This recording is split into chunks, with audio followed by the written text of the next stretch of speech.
Père et du Fils et du Saint-Esprit. Amen. De l'Évangile de Jésus-Christ selon saint Luc au chapitre 10, au verset 17 à 24.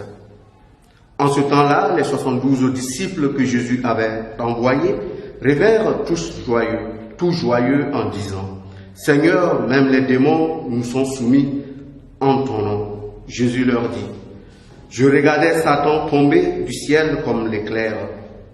Voici que je vous ai donné le pouvoir d'écraser serpents et scorpions, et sur toute la puissance de l'ennemi.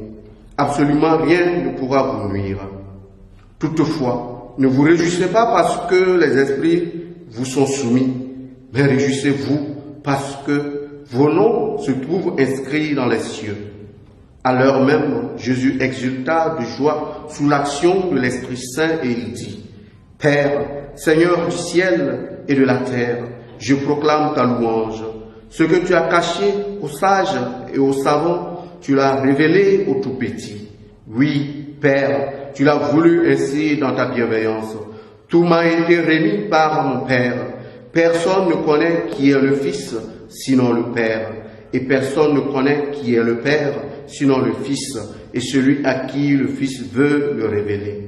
Puis, il se tourna vers ses disciples et leur dit en particulier: Heureux les yeux qui voient ce que vous voyez, car je vous le déclare. Beaucoup de prophètes et de rois ont voulu voir ce que vous-même vous voyez et ne l'ont pas vu, entendre ce que vous entendez et ne l'ont pas entendu. Acclamons la parole de Dieu. Louange à toi, Seigneur Jésus. Bien-aimés dans le Seigneur, en écoutant la parole de Dieu de ce jour, nous voyons que le concept, pour ne pas dire le terme, qui traverse en filigrane la parole, c'est la joie.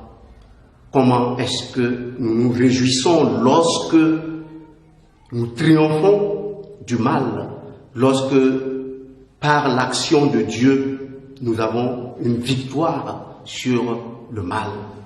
Sommes-nous dans la joie ou bien restons-nous toujours dans la tristesse, dans la peur, dans l'inquiétude? Et le Christ de nous dire que nous ne sommes pas petits, nous devons nous réjouir. On pourrait dire dans le jargon commun, on se néglige en tant que chrétien, nous nous négligeons.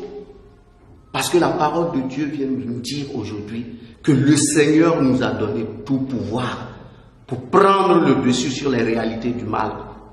Mais qu'en faisons-nous? Mais ce qui est intéressant aussi, c'est de nous rendre compte que si le Seigneur nous a donné des pouvoirs, cela nous engage à une lourde responsabilité. La responsabilité de notre sanctification.